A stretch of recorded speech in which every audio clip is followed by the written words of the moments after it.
This is an Allen and Roth light fixture, item number 810105, and we wanted to make some advice for anyone who is installing it.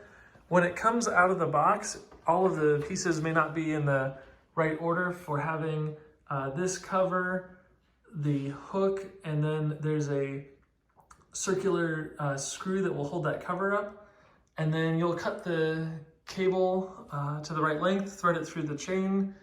And then when it comes to installing the glass pieces, this silver cylindrical tube can just be pulled up vertically. It'll have a little bit of resistance, but you can just pull it right up.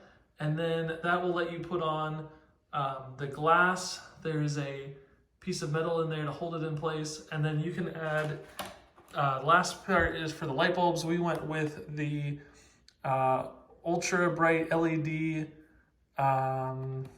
This is a candelabra base medium, and turned out great, made the room a lot brighter.